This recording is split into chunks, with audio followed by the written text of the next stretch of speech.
Shalom saudara. Shalom. Wow, luar biasa. Kasih tahu kiri kanan, kita diberkati pagi ini. Haleluya.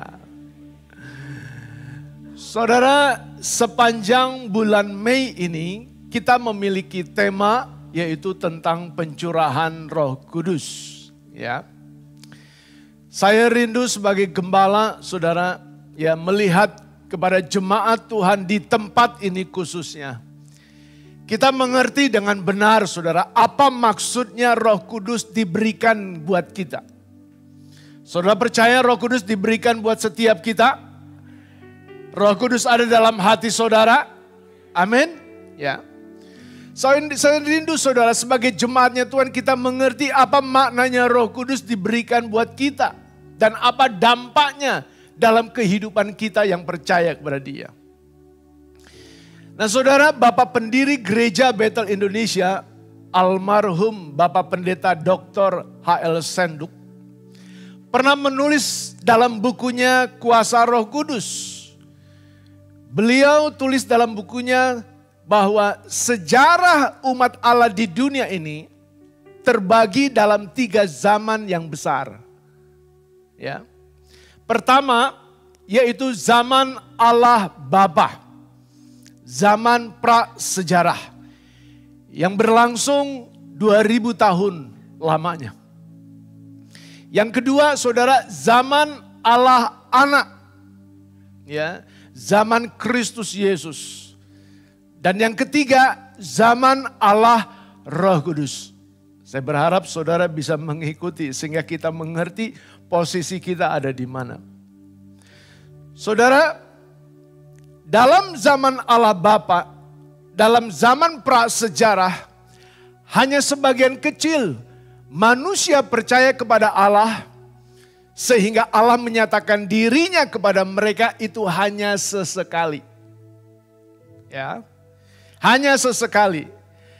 Dan di antara mereka yang dijumpai oleh Allah saat itu, ada Set, Enos, Kenan, Henok, yang bergaul dengan Allah, ada Metusalah, Lamek, dan Nuh yang hidupnya sangat dekat dengan Allah. Ya. Nah saudara, pada zaman itu penyataan Allah dimulai dari Taman Eden, ya, di mana Allah berbicara dengan Adam dan Hawa dan berakhir dengan panggilan Tuhan kepada Abraham. Itu zaman yang pertama. Ya. Dan zaman yang kedua, saudara, itu disebut dengan zaman anak Allah. Zaman sejarah bangsa Israel dimulai dengan zaman perjanjian Allah dengan Abraham. Di mana Allah telah berjanji bahwa tanah Kanaan akan diberikan kepada Abraham dan kepada cucunya sampai selama-lamanya. Kepada anak cucunya. Ya. Dan ini bisa kita baca dalam Kejadian 13 ayat 15 sampai 17. Ditulis di sana demikian. Sebab seluruh negeri yang kau lihat itu akan kuberikan kepadamu dan kepada keturunanmu untuk selama-lamanya. Ayat 16. Dan aku akan menjadikan keturunanmu seperti debu tanah banyaknya. Sehingga jika seandainya ada yang dapat menghitung debu tanah, keturunanmu pun akan dapat dihitung juga. Bersiaplah, jalanilah negeri itu menurut panjang dan lebarnya, sebab kepadamulah akan kuberikan negeri itu. Saudara, zaman ini mencapai puncaknya ketika keluarnya penyataan anak Allah sebagai manusia yang lahir di Bethlehem, mati di atas kayu salib, dibangkitkan dan naik ke surga, duduk di sebelah kanan Allah Bapa. Jadi saudara, zaman yang kedua ini berawal dari Abraham sampai kepada Kristus meliputi kurang lebih 2000 tahun. Ya. Jadi saudara, zaman yang kedua ini Allah Bapa yang belum pernah dilihat oleh manusia, saat itu kini dapat dilihat dan dijamah dalam anaknya yang tunggal Kristus Yesus Tuhan kita. Ya. Yohanes 14 ayat 9 katakan demikian. Kata Yesus kepadanya, telah sekian lama aku bersama-sama kamu, Filipus. Namun engkau tidak mengenal aku? Barang siapa telah melihat aku, ia telah melihat Bapa. Bagaimana engkau berkata, tunjukkanlah Bapa itu kepada kami? Saudara, Yesus berkata, berbahagialah orang yang tidak dapat melihat, yang tidak melihat tetapi percaya, namun percaya. Dan kita ini adalah orang-orang yang tidak melihat Kristus Yesus di zamannya, tetapi saat ini kita percaya. Saudara, Yesus telah menunjukkan dirinya bahwa dia dengan Bapa adalah satu. Itulah zaman yang kedua. Jadi jangan mau disimpang siurkan dengan pengajaran-pengajaran Kristen progresif atau apa itu yang menyesatkan. Saudara, kemarin kita SST. Seharusnya ada banyak yang mengikuti. Kita harus mengerti Kristen progresif itu seperti apa. Saudara, Yesus telah menunjukkan dirinya bahwa dia dengan Bapa adalah satu dan itu adalah zaman yang kedua. Ya. Dan zaman yang ketiga, saudara, adalah zaman di mana kita hidup sekarang ini. Dan ini disebut dengan zaman Roh Kudus. Dengarkan baik-baik. Kita hidup di zamannya Roh Kudus.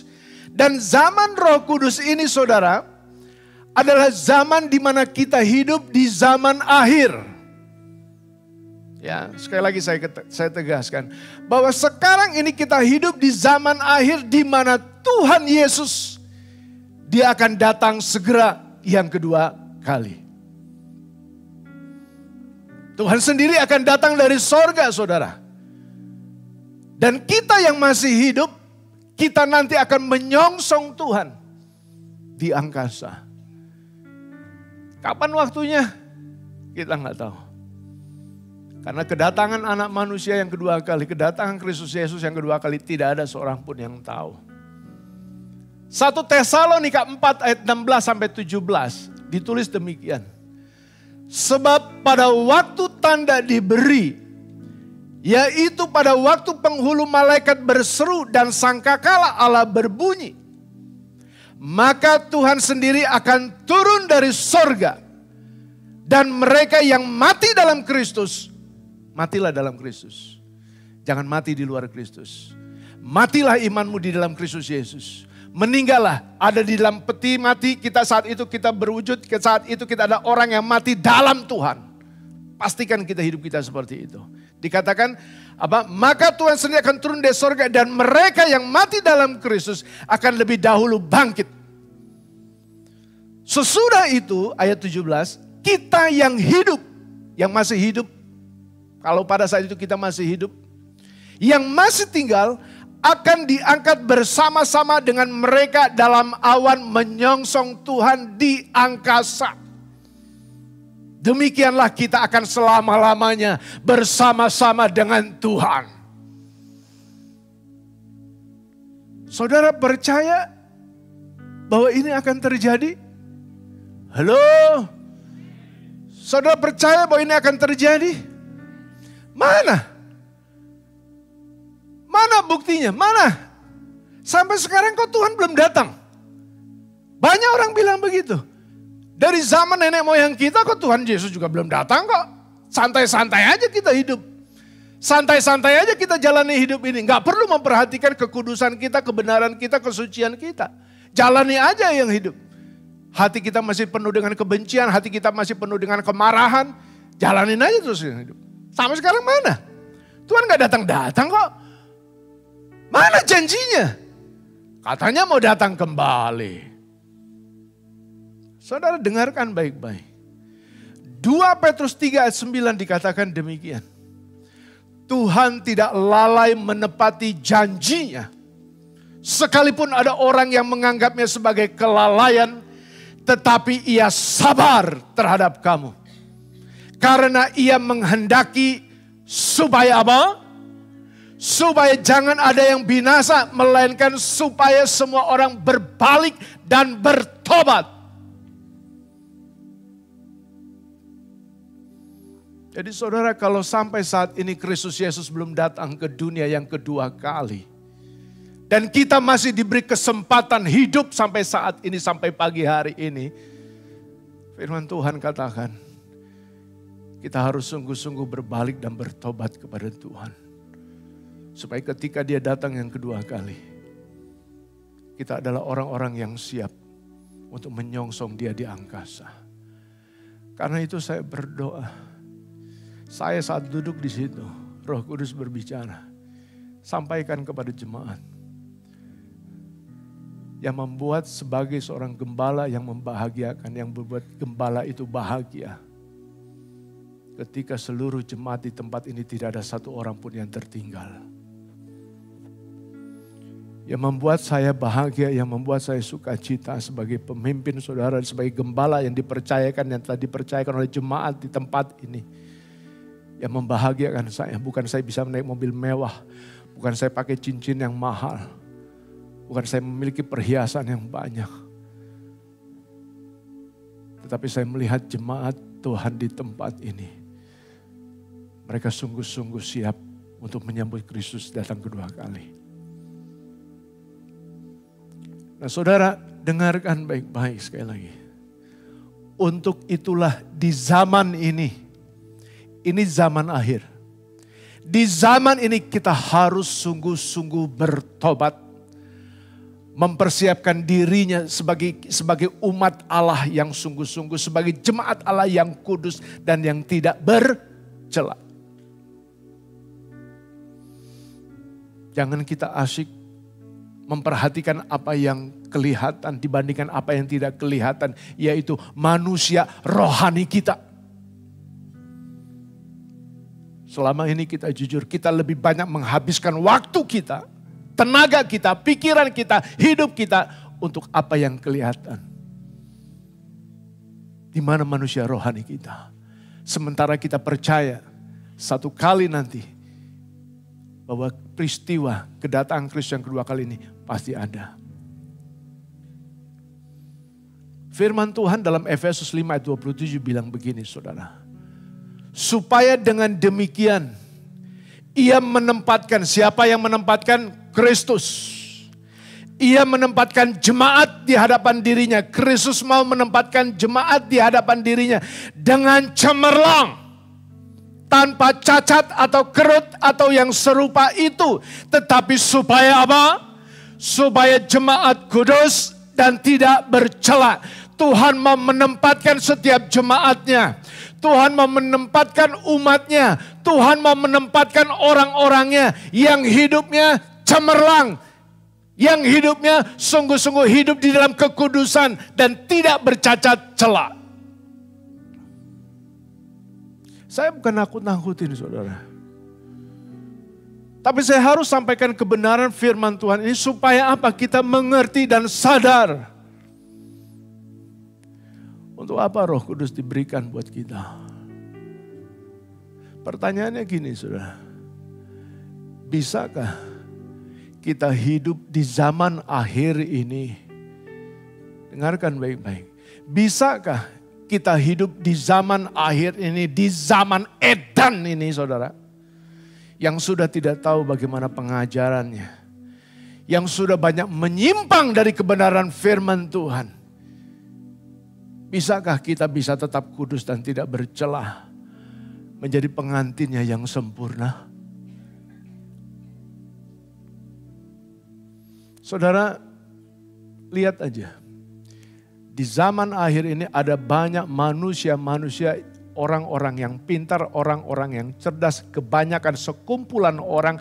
Mereka beranggapan bahwa Alkitab harus menyesuaikan dengan kehidupan manusia di zaman modern ini. Tidak bisa. Alkitab adalah ya dan amin. Tidak boleh ditambahkan dan dikurangi. Alkitab adalah kebenaran firman Allah. Dan yang harus menyesuaikan adalah kehidupan manusia dengan Alkitab. Bukan Alkitab yang disuruh menyesuaikan dengan kehidupan manusia. Artinya setiap kita harus menyelaraskan. Setiap kita harus menyesuaikan dengan apa yang tertulis dalam Alkitab sebagai kebenaran, sebagai buku kehidupan kita. Karena itu baca firman Tuhan setiap hari. Dengarkan apa yang Tuhan bicarakan, sampaikan kepada saudara. Saudara bisa enggak sih? Bisakah kita gitu? Maksud hidup di zaman akhir ini kita masih tetap menjadi jemaat yang kudus, yang tidak bercela. Saudara, kita harus akui dengan jujur. Tanpa Roh Kudus kita tidak akan pernah mampu untuk berdiri teguh dalam iman percaya kita. Kita akan mudah goyah, terseret dengan pengajaran-pengajaran palsu. Kita tidak akan pernah bisa menjaga hidup dalam kekudusan. Kita tidak akan pernah sanggup untuk menghadapi tekanan-tekanan hidup, cobaan-cobaan dan ujian masalah pergumulan hidup. Tanpa Roh Kudus, saudara, kita akan menjadi liar dan menyimpang dari kebenaran firman Tuhan. Sungguh saudara, serius. Itulah sebabnya sebelum Yesus naik ke surga, Yesus minta kepada Bapaknya yang di surga, supaya dia memberikan, mencurahkan akan Roh Kudus buat kita semua.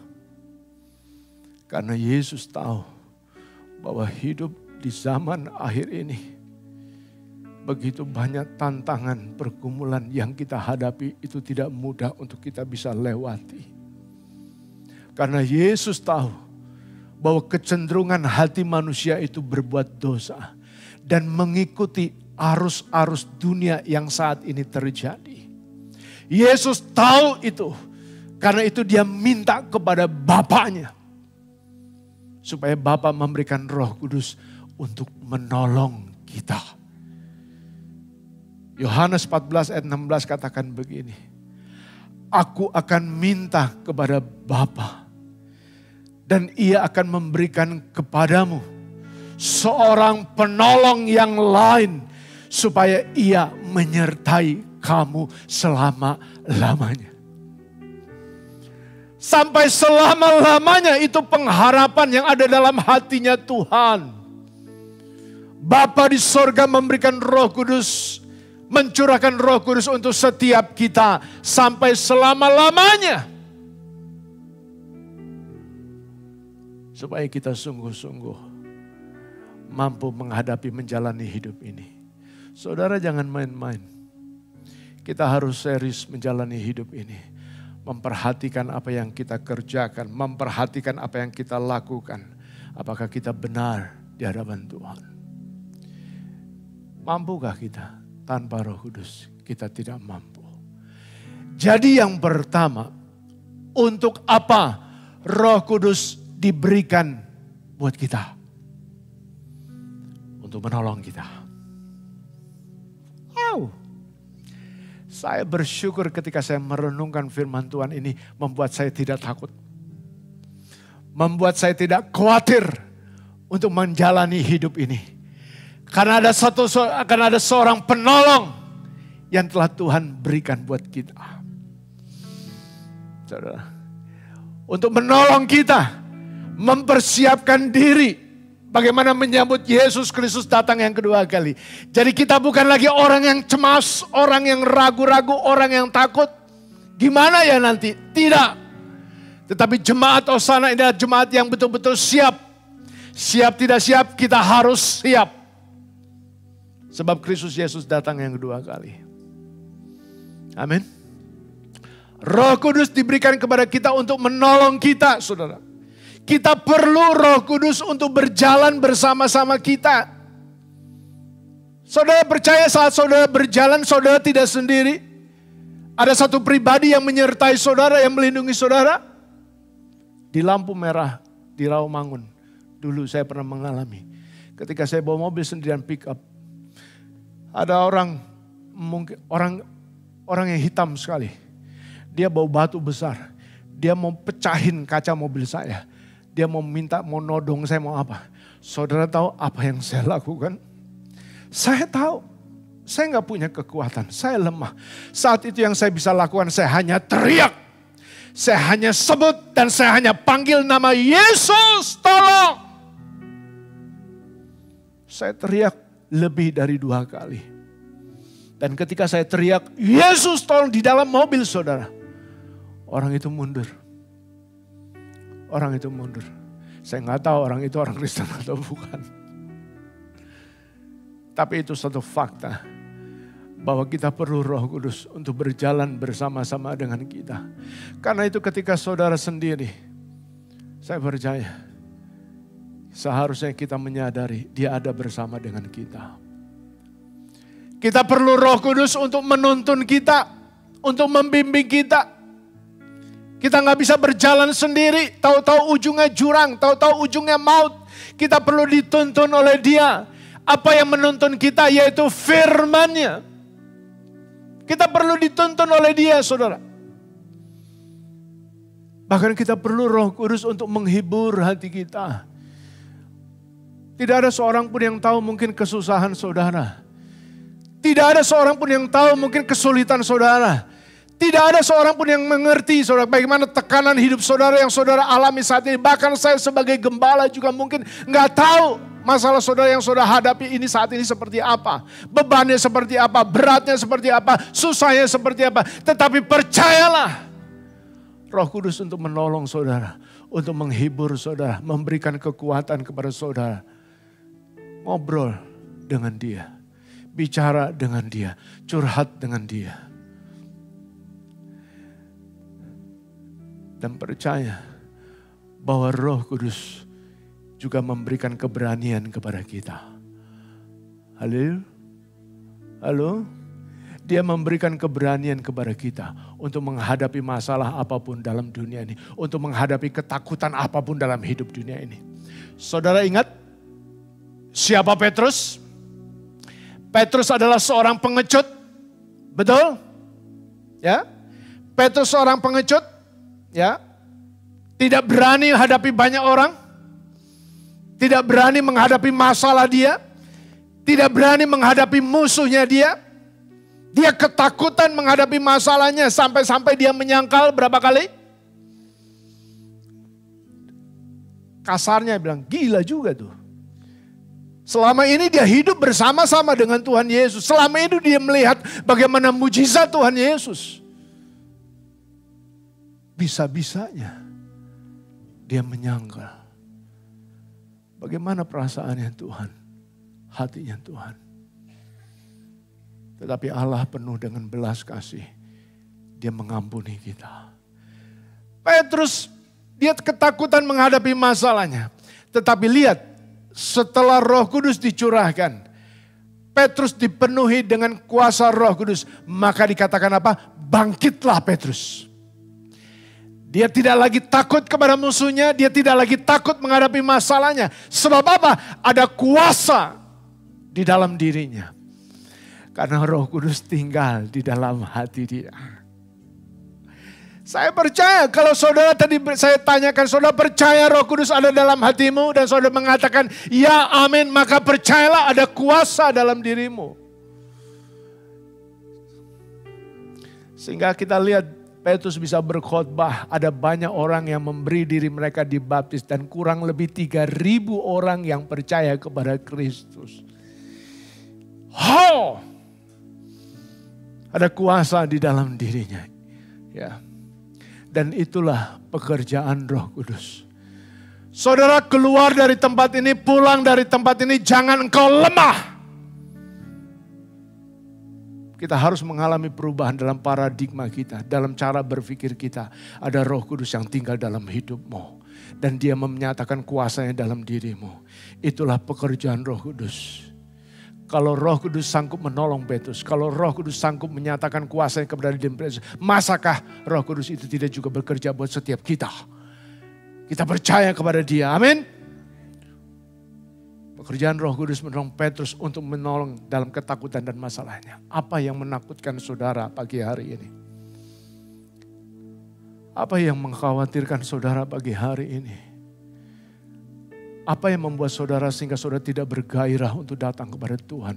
Tidak bergairah untuk mencari Tuhan. Bahkan saudara bisa-bisa yang meninggalkan pertemuan-pertemuan ibadahmu.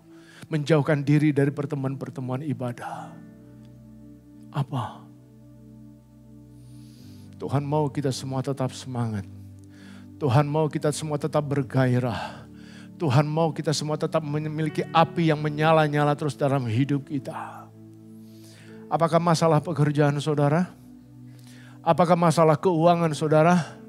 Apakah masalah rumah tangga saudara? Pagi hari ini firman Tuhan mau katakan kepada saudara, kita harus bangkit. Roh Kudus akan menolongmu. Dia sanggup mengatasi apapun dalam kehidupan kita, dalam kehidupan menjalani kita hidup saat ini. Dan dia sanggup dan tidak ada yang mustahil bagi Tuhan. Bahkan saudara, ketika Roh Kudus bekerja dalam hidupmu, saya perhatikan di sini. Roh Kudus akan memakai hidup saudara untuk menolong banyak orang. Bagaimana saya bisa katakan seperti itu? Ini yang dialami oleh Petrus saudara. Ketika Petrus melihat ada orang lumpuh di jalan. Petrus berkata dalam Kisah Rasul 3 ayat 6-7 apa? Tetapi Petrus berkata, emas dan perak tidak ada padaku. Tetapi apa yang kupunyai, apa? Kuberikan kepadamu. Ya. Demi nama Yesus Kristus orang Nazaret itu, berjalanlah. Lalu ia memegang tangan kanan orang itu dan membantu dia berdiri. Seketika itu juga kuatlah kaki dan mata kaki orang itu. Ia melonjak berdiri lalu berjalan kian kemari dan mengikuti mereka ke dalam bait Allah. Berjalan dan melompat-lompat serta memuji Allah. Oh.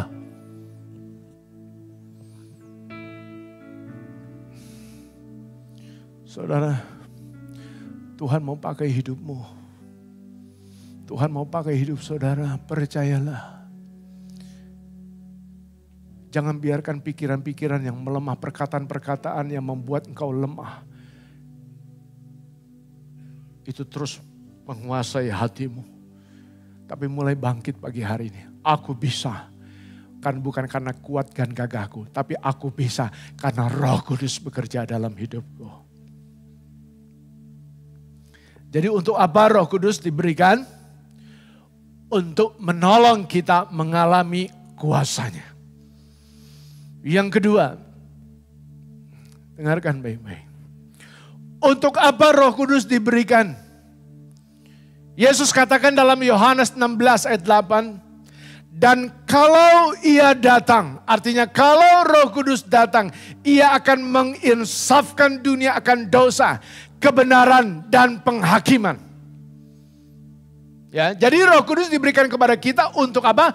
Menginsafkan dan menyadarkan kita akan dosa, kebenaran dan keadilan. Dan penghakiman. Ya. Apa maksudnya menginsafkan kita akan dosa, saudara? Saudara dengarkan baik-baik, pekerjaan Roh Kuduslah.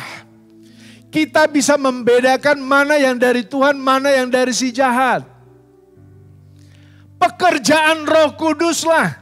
Kita semakin mengerti apa itu dosa. Dosa itu ada, dosa itu nyata, dan dosa itu menjijikan di hadapan Allah. Roh Kudus memberikan pengertian kepada kita. Roh Kudus menyadarkan setiap kita.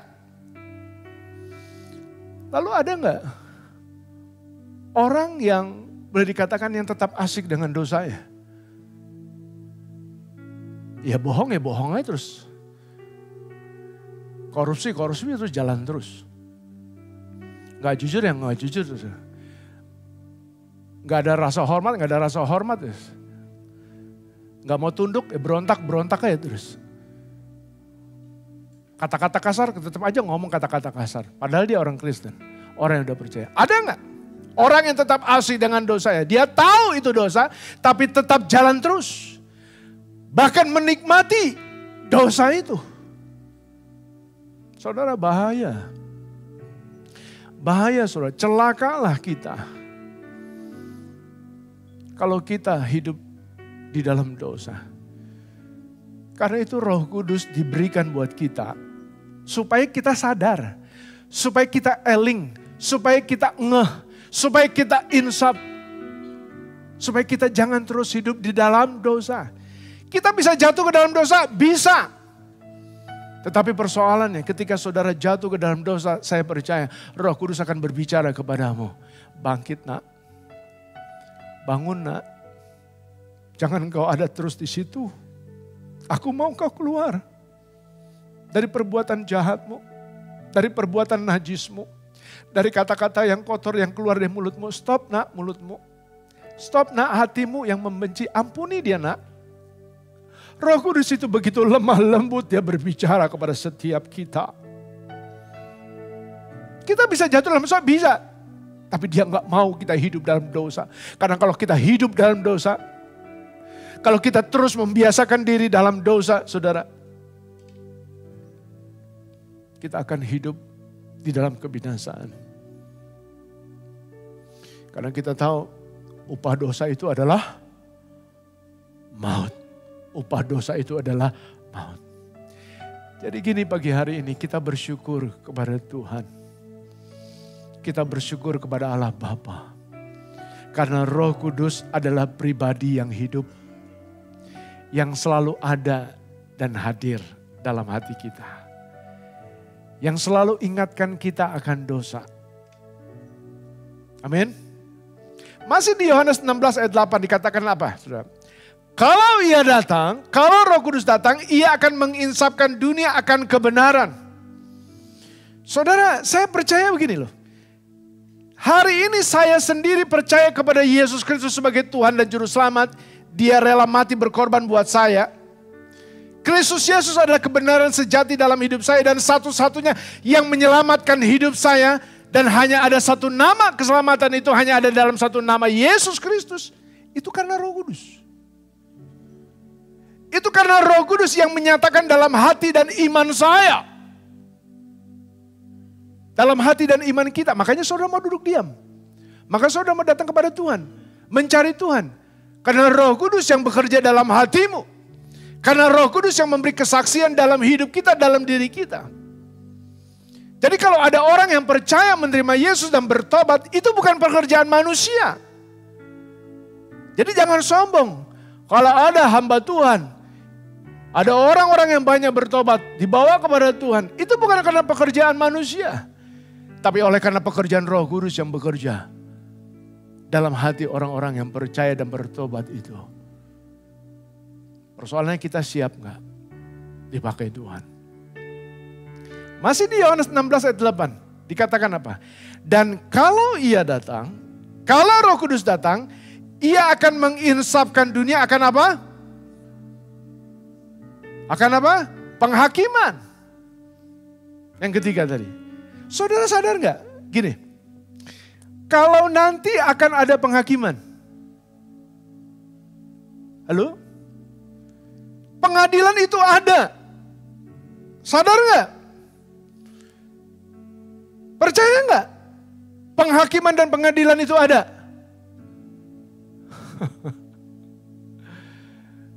Saudara, saya percaya kita sadar. Kita akui. Kalau nanti akan ada penghakiman dan pengadilan itu ada. Dan kalau itu kita percaya bahwa penghakiman itu ada dan pasti terjadi. Itu karena pekerjaan Roh Kudus yang ada dalam hati kita. Karena firman Tuhan sendiri katakan dalam 2 Korintus 5 ayat 10. Dikatakan apa? Sebab kita semua harus menghadap tahta pengadilan Kristus. Supaya setiap orang memperoleh apa yang patut diterimanya sesuai dengan yang dilakukannya dalam hidupnya. Baik ataupun jahat. Pengadilan ada. Penghakiman ada. Jadi Roh Kudus telah ingatkan kita sampai saat ini dan pagi hari ini kita disadarkan, kita telah diinsafkan bahwa pengadilan itu ada dan penghakiman itu telah diserahkan kepada Kristus. Dia Allah hakim yang adil. Oleh karena itu, kalau kita meyakini, kalau kita percaya pengadilan itu ada, saudara, kita harus sungguh-sungguh hidup benar di hadapan Tuhan. Karena pada akhirnya, Setiap kita akan mempertanggungjawabkan apa yang kita buat. Dan setiap kita akan menerima apa yang sepatutnya kita terima. Sesuai dengan apa yang saudara kerjakan di atas muka bumi ini. Percayalah, Roh Kudus akan menolong saudara. Roh Kudus akan mengingatkan kita dan menyadarkan kita. Persoalannya kita mau gak dipimpin. Karena Roh Kudus untuk menolong kita, Roh Kudus menyadarkan kita untuk memimpin kita ke dalam suatu kebenaran. Seperti yang ditulis dalam Yohanes 16 ayat 13. Dikatakan apa? Ayat penutup kita. Tetapi apabila ia datang, yaitu Roh kebenaran. Ia apa? Ia akan memimpin kamu. Dia akan memimpin kita ke dalam seluruh kebenaran. Sebab ia tidak akan berkata-kata dari dirinya sendiri. Tetapi segala sesuatu yang didengarnya, itulah yang akan dikatakannya. Dan ia akan memberitakan kepadamu hal-hal yang akan datang. Saya berdoa, jemaat Tuhan di tempat ini adalah orang-orang yang mau dipimpin oleh Roh Kudus. Sehingga setiap kita dibawa, kita dipimpin kepada seluruh kebenaran Tuhan. Dan kita sampai kepada kekekalan. Saudara mau dipimpin oleh Roh Kudus? Mari menjadi anak-anak yang taat dan setia di hadapan Tuhan. Tuhan telah mengorbankan tubuh dan darahnya di atas kayu salib. Dia telah menyatakan kasih-Nya kepada setiap kita. Supaya kita sungguh-sungguh bisa hidup bersama-sama dengan Dia. Amin. Mari saudara, kita tundukkan kepala.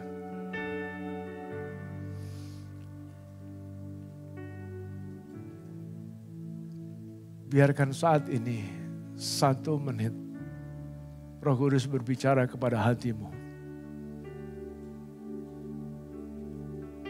Berikan sikap hormat kepada Dia. Rendahkan hatimu. Karena kita percaya Roh Kudus ada di sini. Biarkan Dia berbicara kepadamu.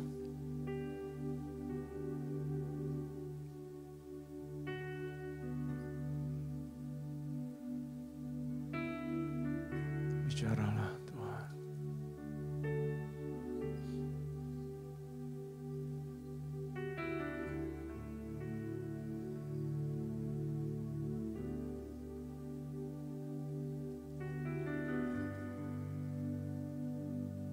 Bicaralah Tuhan. Karena Engkau pribadi Allah yang hidup. Yang hadir di sini. Ada di sini.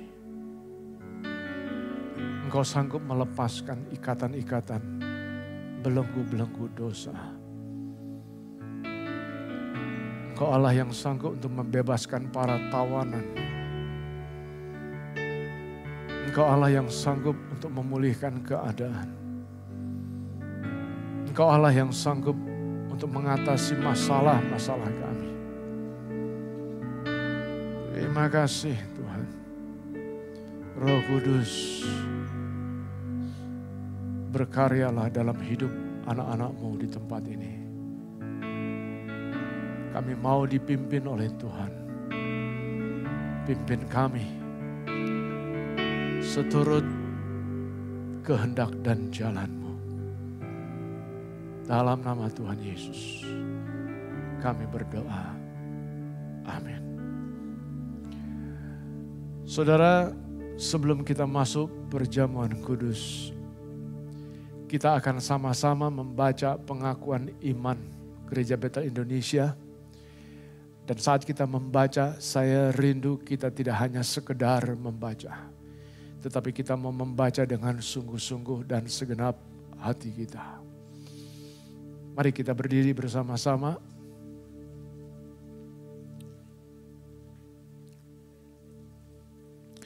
Dalam hitungan yang ketiga, nanti kita akan mulai sama-sama. 1, 2, 3. Pengakuan iman GBI. Aku percaya bahwa Alkitab adalah firman Allah. Allah yang Esa itu Tritunggal adanya. Yesus yang lahir, mati, bangkit, naik ke surga adalah juru selamat, pengantara kita, dan raja segala raja. Manusia berdosa harus bertobat dan beriman agar diampuni, dibenarkan, dan dilahirkan baru. Dan dihidup suci. Bahasa roh adalah tanda awal baptisan Roh Kudus. Gereja melakukan perjamuan kudus dan meyakini kesembuhan ilahi. Tuhan Yesus akan datang kembali. Ada kebangkitan tubuh, kerajaan 1000 tahun, hukuman kekal dan hidup kekal. Amin. Mari saudara, kita akan mempersiapkan diri kita untuk mengikuti sakramen perjamuan kudus. Silakan jemaat yang berada di rumah untuk mempersiapkan roti dan anggurnya. Kita kembali tundukkan kepala, kita berdoa. Bapa di sorga, saat ini Engkau beri kesempatan kepada kami untuk mengikuti sakramen perjamuan kudus. Kami akan makan roti sebagai lambang tubuh-Mu. Kami akan minum anggur sebagai lambang darah-Mu. Biarlah Engkau membubuhi berkat dan urapan-Mu lewat roti dan anggur ini. Sehingga kami selalu ingat akan cinta kasih dan pengorbanan-Mu yang luar biasa. Tuhan tolong Roh Kudus bekerja dalam hati kami. Dalam nama Tuhan Yesus kami bersyukur dan memohonkan berkat kepada-Mu. Amin. Apakah saudara bersama dengan keluarga yang di rumah sudah memegang roti dan anggur? Mari saudara kita mengangkat roti di atas kepala kita yang ada di tangan kita. Dengarkan firman Tuhan.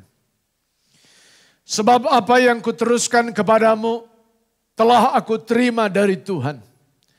Yaitu bahwa Tuhan Yesus pada malam waktu ia diserahkan, mengambil roti dan sesudah itu ia mengucap syukur atasnya. Ia memecah-mecahkannya dan berkata, inilah tubuhku yang diserahkan bagi kamu. Perbuatlah ini menjadi peringatan akan aku. Bukankah roti yang kita pecah-pecahkan ini adalah persekutuan dengan tubuh Kristus? Mari kita makan bersama-sama dalam nama Tuhan Yesus Kristus.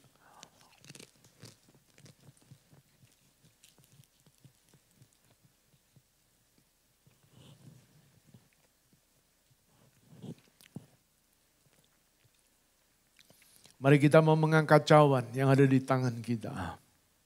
Kita mau mengangkatnya di atas kepala kita sebagai tanda hormat kita. Rasa syukur kita. Dengarkan firman Tuhan. Demikian juga ia mengambil cawan sesudah ia makan. Lalu berkata, cawan ini adalah perjanjian baru yang dimeteraikan oleh darahku. Perbuatlah ini setiap kali kamu meminumnya menjadi peringatan akan aku. Sebab setiap kali kamu makan roti dan minum cawan ini, kamu memberitakan kematian Tuhan sampai ia datang. Bukankah cawan pengucapan syukur yang atasnya kita ucapkan syukur adalah persekutuan dengan darah Kristus? Mari kita minum bersama-sama dalam nama Tuhan Yesus Kristus.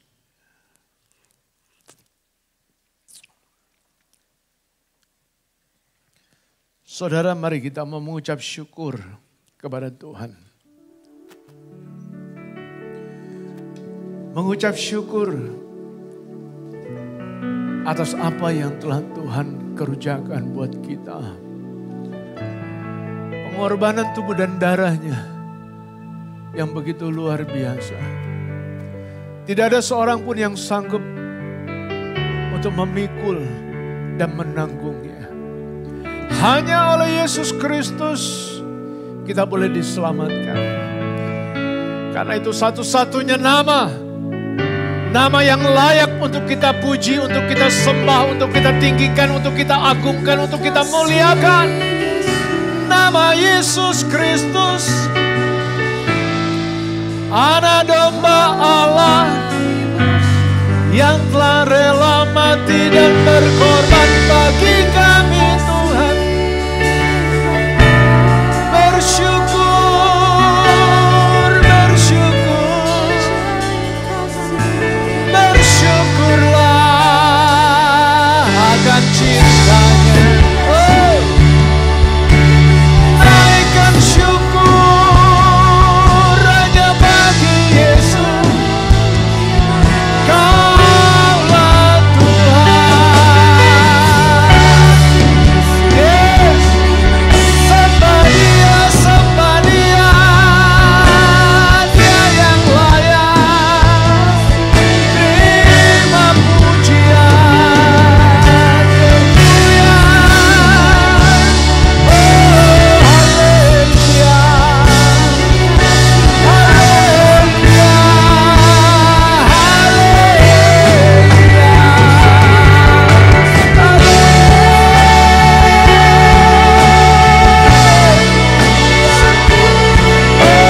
Terpujilah namamu. Hanya Kau yang layak kami tinggikan. Segenap hidup kami Tuhan, hanya bagi-Mu.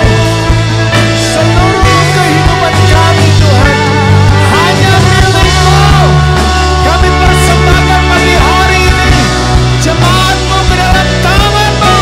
Tangan Allah yang kuasa, Engkau Allah yang membimbing kami, Engkau Allah yang menuntun kami, Engkau Allah yang memimpin kami sampai kepada kebenaran kerajaan surga kekal selama-lamanya. Oh, haleluya. Haleluya.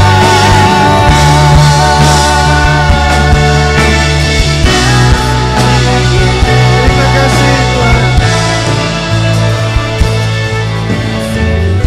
Terima kasih.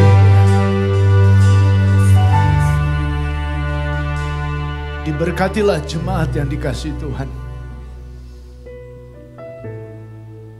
Percayalah, Roh Kudus adalah pribadi yang hidup. Dia ada dalam hatimu. Dia ada dalam dirimu. Dia tidak pernah meninggalkanmu berjalan sendiri. Dia turut merasakan apa yang kau rasakan. Dia tahu beban pergumulan hidupmu. Jangan takut, jangan lemah, karena Yesus telah mengalahkan dunia ini. Amin.